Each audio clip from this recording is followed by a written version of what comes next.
You know, 3D fighters always had it rough. I mean, think about it. How many surviving 3D fighting franchises can you name off the top of your head? Tekken, Soulcalibur, Virtua Fighter, dead or alive if you're being generous. That's it.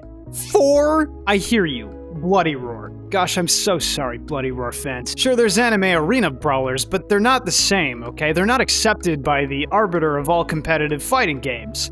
eventhubs.com. The genre is surprisingly niche. The full-bodied fighting game is less popular than two flat dudes. You know what? Wait. I'm starting to think it's a little deeper than that. 2D fighters are great, I know. Boo Shotos, who even is this character? I've never heard of him. North American Smash fans, am I right? 2D fighters are sharp, clean, intense, quality gaming, real-time chess, a highly proactive single-unit RTS. If you lose, it's on you and you alone. And that sprited aesthetic of yore never went out of style. Studios just stopped paying for sprites. But at one point, the companies that built their brand on sprited 2D fighters watched as the tech began to evolve, and a whole wave of IPs were washed away in the polygon tide. The results were pretty mixed. Where Virtua Fighter and Tekken captured new audiences with their impressive visuals, don't laugh. This isn't funny, it's historical. Do not laugh at this. Street Fighter, Sam Show, Mortal Kombat, all of them struggled to stretch themselves into the third dimension. I guess you could say the 2D fighters had a rough transition to 3D, so we're going through all the big names. We'll cheer at the victories and laugh at the failures. And no, we're not touching the Guilty Gear MOBA game. I mean, really, what is that? What the hell even is that?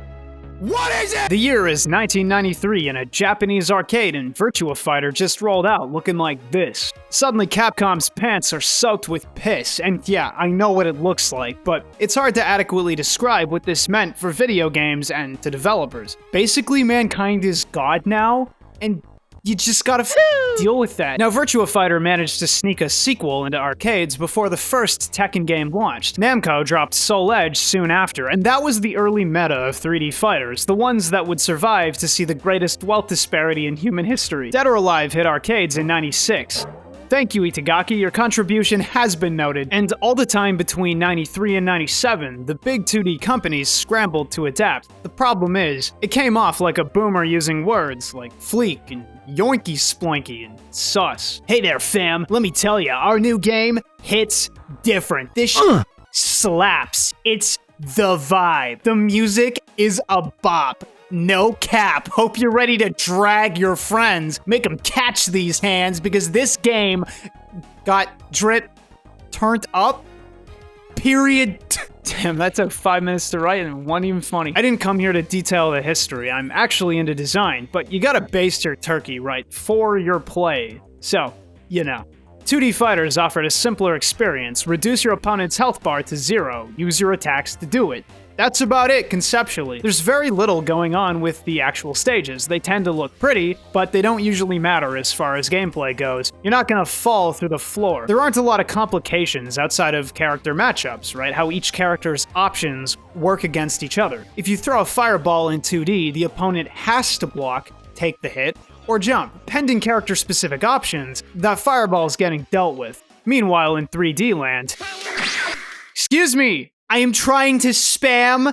Would you quit? The third dimension expanded play in very relevant ways, and developers were interested in trying new things, experimenting with the tech. It wasn't always safe and contained like 2D fighters are inherently. Sometimes it meant paying a price. Sometimes it added to the experience. So let's talk designing for 3D. Goods and gaffes. Prefacing any kind of design talk is the shift in animation techniques. Artists don't have to sprite out every painstaking animation now. The limitations of the medium are effectively gone. Not without new restraints, mind, and it certainly looks shittier, but in '94, that didn't matter. 3D was it. Fewer limitations meant a proliferation of gameplay options as well. Some games let you move freely in the environment, like Soulcalibur 1 did in '98, though that 8-way run tech was special and never really replicated. Most early 3D fighters control more like Tekken because of it. Oftentimes, games featured a step or dodge into the foreground and background button. It was an easier solution to movement, and was more familiar for the 2D fighters making the transition, made the leap to 3D more of a hop. But even simple options like that let players neutralize projectiles on reaction with no risk to their health bar. I mean, look at this smug prick. That's a CPU making me look stupid. in 3D. Games like Mortal Kombat came out stiff on their first pass, Mortal Kombat 4 in this case, but that eased up with successive releases. For a time, Mortal Kombat was determined to escape its place as the West's answer to Street Fighter II by veering hard into 3D with Deadly Alliance in 2002. Suddenly, Mortal Kombat went from this really basic setup to dudes shuffling around freely in 3D space, the ability to fully sidestep and walk past projectiles, multiple fighting styles you could switch between with a button, permanently equipped weapons that could take the game from Tekken to Soulcalibur in a blink. And that's literally just the surface. It was a massive paradigm shift. The earth heaved. And you see this across the board. Many games took on new systems, experimented with new options. You get the sense that it's, excuse the cliche, the Wild West all over again, a new frontier ripe for exploration, sometimes at the cost of quality, but you've got to understand, no matter how janky this stuff gets, the blush of novelty really sold a lot of these games. But the complication here, more than the tech or incidental stuff, projectiles being arguably worse, etc., is transcribing tradition. This ain't like Tekken coming into existence one day. 2D fighters are a whole-ass history. Hadokens, Shoryukens, grapplers, zoners, trying to retain the integrity of the originals is tough. Like sticking your right arm and leg out at the same time works okay. But how long? So we're gonna get into some specifics. Let's take a look at the transition to 3D done well. I'm not that big a fan of Mortal Kombat nowadays. I mean, I was. But then... Now, 3D Mortal Kombat brought us many things, but it also brought us Bo' Rai Cho, so they can't all be winners. I'm not even gonna call him a human being. He doesn't deserve to be called a human being. He needs to be eradicated as soon as humanly possible. Disgusting. After its transition to 3D with MK4, Deadly Alliance and its follow-ups made 3D Mortal Kombat look pretty convincing. Yeah, the animation's still really rough, like flailing babies, but you know, they're going for a thing, I guess. Whatever. Aside from adding multiple movesets for every character and the general dynamics of battle shifting, like I mentioned earlier, several stages had equipable weapons that weren't particularly good, but they were there, straight up interactive elements. That's something you won't find in Soulcalibur. Not that I mind. The stages are rife with detail and tend to be multi-layered, so you'll move along through them if you're not playing lame. There's destructible objects on screen as well. I love these swinging bodies. That is grotesque. And we see a series of games that made broader use of stage space thanks to the additional dimension. Almost every major stage in these games contains interactive elements like the capsules in Armageddon, and better than that, actual death traps, danger zones that if a character gets knocked into, end the match instantly. I always loved these because they were awful, truly disgusting.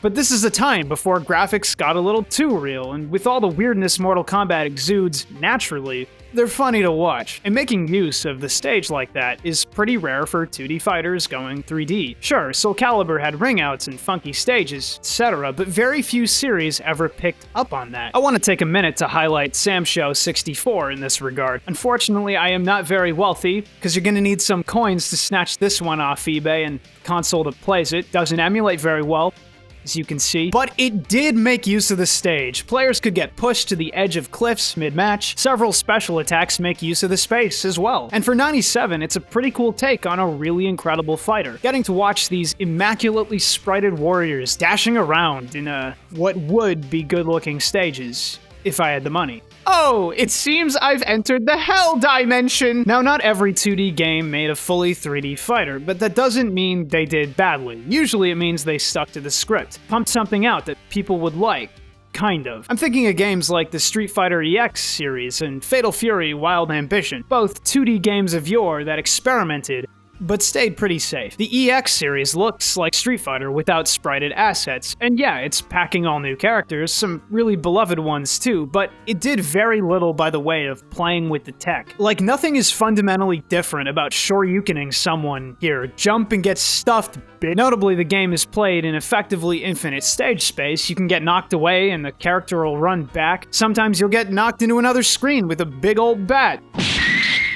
But that's about it. I will say, in terms of characters in 3D, EX was an opportunity to test certain things that don't have much of a place in the Street Fighter lineage. This one guy, Doctrine Dark, holy shit, uses placed explosives on top of obnoxious zoning tools and a Shoryuken. He controls space differently than zoners like Dhalsim, and it's satisfying weaving through his bombs and bullshit. And yeah, there's more to talk about, but EX represents another perspective on Street Fighter while staying as safe as possible. Fatal Fury was cool in the old days. Damn, that looks good. They actually played around with the 2D space a little bit, so a dive into the Polygon Sea makes sense. The game functions. It's crisp, it's decent. Geese Howard is there. You can burn knuckle someone. Many of these games have infinite space, but make it almost impossible to infinitely escape someone, whether because backward movement is weak, or you hit an invisible wall. Final Fight Revenge did that. It'd be cool if it broke free from that 2D fighter setup, but too many games were too scared or straight up incapable of implementing that tech, so Wild Ambition here is basically a 2D game, except you can roll projectiles. Well, it's something anyway. These games are good enough without fully becoming something else, right? For example, movesets. We got Old Man here. Let's see what he's packing. Mirror Murder. Cyclone Seizure.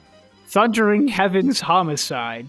It's like when you fart really loud. Funny video games. Sometimes changes bring a lot of unintentional humor. Or intentional, it is hard to tell. So I'm spotlighting these two games for my own enjoyment. Final Fight Revenge is hilarious. At first it didn't look like much. Then I teabagged a bit, failed to exploit 3D space to time out the enemy, and Relento hanged my character in real time. So far, so good. How about Mike Hagar there? You probably know him as the Lariat King of MBC3, but his whole deal was wanting to clean up his city. What's that? Hagar's got a gun. He's gonna take out the trash. Holy shit! Like I said earlier, animating in 3D, especially on young tech, was challenging. Thankfully, we can ignore opulent animations and just do like the Popeye thumb thing, right? Get a big ol' hand.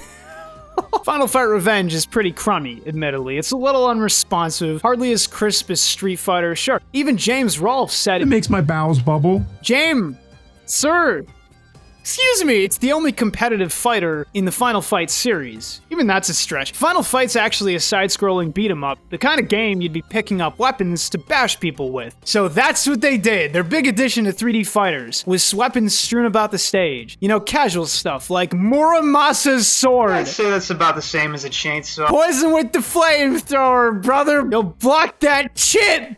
Poison with the bazooka! This is amazing! The game is fun enough, but I didn't really see the appeal. That is until I picked the cop. It's one thing for your Hadoken, your projectile, to be bullets, from you shooting your definitely standard issue revolver, and scream bang while you do it. It's another to summon random guns for a special attack. That is a freezing shotgun. Chill out, brother.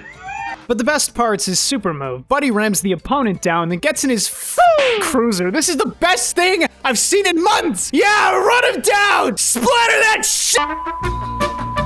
Other characters get moves like this too. Relento's helicopter, man, what a game. Definitely one for game nights. But sometimes 3D fighters are funny. For all the wrong reason. King of Fighters, Maximum Impact. Wow. Let's look at the history real quick. King of Fighters is huge outside the States, specifically in South America and Korea, but it's got a respectable following elsewhere too. Going 3D is a big step for the series. It's one of the legends of 2D arcade fighting games and ended up with some of the strongest assets ever for a 2D fighter. The Maximum Impact series came much later than these earlier forays, and that's probably for the best. KOF was good at being itself, and Maximum Impact doesn't exactly stand out as great, or innovative, or anything. What it is instead is a fairly lumpy PS2 fighting game. Feels almost identical to Bloody Roar, actually, and part of that is the aesthetic. This game really looked up from the arcade cabinet in 2004 and said, guys, it's the 90s! This person, I mean, yeah, take it in. That design is something else. But this person has a Walkman attachment on her glove. There are people in my audience who do not know what that is. Sharkoff always had weird designs, like this. But lady, you are dressed as a frog. This really is just Bloody Roar, innit? Well, let's check out the story. You know they cheaped out on the translation team. Here's why. And they let out a sigh pregnant with meaning. Hey, SNK, when someone's got a rate, pay it! Sorry, I should be talking mechanics. It's basically King of Fighters in 3D, and the stages are boxy. Not much else is going on. You can play solo or teams. It's got multiple kinds of jump, just like the 2D games. You can mash out combos or learn real ones, and your supers do obscene damage. That's not enough to kill. Really? It's cool seeing Koff in 3D, though. Firstly, for nostalgia. Second, we get to see all those screwed up, awkward fighting game cutscenes play out with their stilted dialogue and characters pretending they actually dress how they do and can keep their dignity. Like, yeah, I'm wearing the Walkman glove. It's Friday. Pretty boys like you don't know. Whoa, pretty boy? Alba? Alba is the funniest looking guy in all of space and time. Alba? More like Alex. Are you Korean? You look vaguely ethnic. Points for making the funniest roster in Koff. They've had some good ones. Usually I can believe my eyes, though. This guy's name is Soiree. Alba's brother. He's named Soiree. Soiree is his name. And here he is, doing capoeira, wearing a cowboy hat, and surfing on people. This might be the best game ever made. You tell me. 3D done bad. Or sad. I don't want to say the devs worked for nothing. It's disrespectful. But Samurai Showdown is awesome. I mean, it's always looked awesome to me, but I didn't really give it a spin until this year, and let me tell you, it might take a while, but if you kill someone with one of them gory finishers, just wow. I think I love this game. Sam Show 64 was a neat little game, but the 360 and arcades got Samurai Showdown Sen. Hoo boy. Arguably, many of these games are bad. Final Fight Revenge, Koff Maximum Impact, even the ones I listed as decent sometimes fail to meaningfully push boundaries, which basically ensured they'd be forgotten by history, labeled mediocre. But Sam Show Sen is not only aggressively mediocre, it misunderstands the value of its source material. The truth is, Sam Show is a great series, and its art direction, character designs, and sprite work are top class. Period. Enter Sen in this 360 era with games like Soulcalibur 4 and 5 running around, and I made a video on those games years ago and I didn't have a lot of good things to say despite the totality of my love for the series, but even those games were still Namco standard 60 FPS, extremely impressive visuals, fluid animations, moving pictures. Art. And Sam Show Sen has powerful art direction too, elegant menu art, gorgeous character designs, and the intention to take Sam Show's predominantly Japanese cast worldwide for a new era. So what do the models look like? Crap. Crap. Crap. These guys look like NPCs! This art is tragic! You're gonna draw this stuff and turn it into this? Ew! Don't worry, it's still Sam Show. Oh, not like that. It plays okay. You inch through the stages pretty freely, at least for what's on offer here. Many old characters are back, and even if your favorite isn't, there's an unholy ton of new faces. Clean hits still do big damage, and the animations are decent. That's a wooden sword. Would you give her a big splinter? And to SNK's credit, they kept the more hardcore elements in the game, you know. その首 Yeah, well, your arm is mine. They even put an American Rudy Toot and Shooty Boy in the game. Holy fuck. I can respect that, even if no one else has a gun. But for all its care and appealing to nostalgia, it couldn't measure up to the new standard. It's just bad Soulcalibur. That's it. Well, that and a shot at the series' reputation. It reminds me of Bushido Blade and Kengo, and that's not a bad thing necessarily, but those never had the same competitive streak that Sam Show did anyway. Never really hit the same heights. It's a really weird middle ground for the series to land in. With a bigger budget, it might have been something better, but you get the sense that they wanted to test the waters with a fairly dead IP and see if it went anywhere. It didn't. Sometimes mediocrity is a bigger crime to fans than just not existing. There's not much else to add. 2D fighters broadly gave up on trying to appeal to new audiences. The 2D and 3D bases are different inherently. Even today, there's still a greater number of 2D titles that are considered relevant and competitive than there are 3D games, especially when factoring for prize pools. Mortal Kombat, Street Fighter, Sam Show, Koff, most of the series here dipped their toes and left, and that's fine. Give the people what they want, don't forget them, stop chasing trends. That's good advice for anyone selling anything, myself included. While some of the games had decent ideas, from cool stage design to items to exploring the 3D space, these were passing fancies, contextual additions, and generally unhelpful for any fighter trying to be looked at as competitive. Shoot, Soulcalibur itself still struggles to keep up with Tekken. Maybe people just really hate ringouts, attacks with range, it's hard to say. But not everything's gotta be competitive, and I think a little Final Fight Revenge would be good for the old game night. Cap your friends, run them down. Whatever. Hey, it's KBash. Huge thanks goes out to my $4 patrons whose names are on the screen. The show's finally getting somewhere thanks to the community's generosity. And special thanks goes to my extra generous patrons who are Adam Welch, Acropolon, Alex, Andy Blarg, Arch, Basement Dweller, BZ Soul, Ben M, Boha, Brios, Cal, Can I Cuss on Captain Here? Blasted, Captain Wave, Caesar T, Cordon, Christo, Cody Gold, Pouchmo, Corgi the Lad, Crater, CW Glassworks, Cynical, Daddy Dagoth, Dondium, Dakota Storm Jones, Stag Swag, David Castillo, Dara, Decode, Dead, Dylan Coffee, 8-Bit Funk, Elias, Elpio, Elsa, Aesthetico, Exa, Fupa Saiyan, Frankenstitch, Frisky Nippler, Glyph Seeker, Guard Gucci Plant, Hatsune Miku's Crackhouse, Barkosh, Demon, Game and Station, X-Max, Horn Tiger, Huey, Ingenious Clown, I Punched a Sandwich, Irradiated Cherries, Dice Kyle, It's Time to Sue, It's Not Good, Ivy Ruth Langley, Jacob, James, Jason Lasky, Jaden, Jadeus, Joke Frog, Jordan Joyner, Keegan Too Cool, Clock, Crated, Crazy Dark Chocolate, Heist, Latrix, Laundry Mom, Lego Sid, Juan, Low Fat Moger, Lucas Boyd, Lucky McSmucky, Magical Madman, Marcules, Maximilian Wolfgang Niver, Mike DeVere, Milky Moo Official, Monochrome Only, Mr. Dodongo, Nirenew, Nito Torpedo, Norian, Daridius, Old Burgle, Old Man Cranberry, Only LK, Ooga Booga, Kaplant, Pandemic Cowboy, Pinata, PK Gaming, Potato Gaming HD, Quasar McDougal, Quillworth, Quinn, Reasonable Willow, Reggie Rodriguez, Sagitrash, Siren Smells Good, Salty Smasher, Sam Vertigo, Scribe Slendy, Sakai no Awarda, Shod, Silver Bear 909, Soon. God! Sleepy Wabbit, Suckdolager, Space Lizard, Spooky Grimalkin, Squishword, Starbound, Sublime Cataclysm, Super Sandwich Guy, George Chubbington, The Big Bubby, The Salt Knight, Big Dick Mystic, Drips Heartthrob, Timid the Writer, Travis Edwards, Twiddle Chungus, Vid, Venom, Vice Pup, Viewers Like You, Vic, Waposa, Weeb Trash, Well Shit, Waylon, Where Am I Help? Winter Solstice, Zanny Tanner, Yeet Kundo, Zachary Livesey, Zachary V, Zanaso, Zane the Impure, Zane the Pure, Zeradax, Zed Slayer Gamer, Zero Zalazar, Sylvan Ray, Cyberbunk. If you'd like to help support the show, unlock new long-form projects, and help me keep improving, check out my Patreon. We got all kinds of goals and lots more videos in store. Stay tuned for more. KBash out.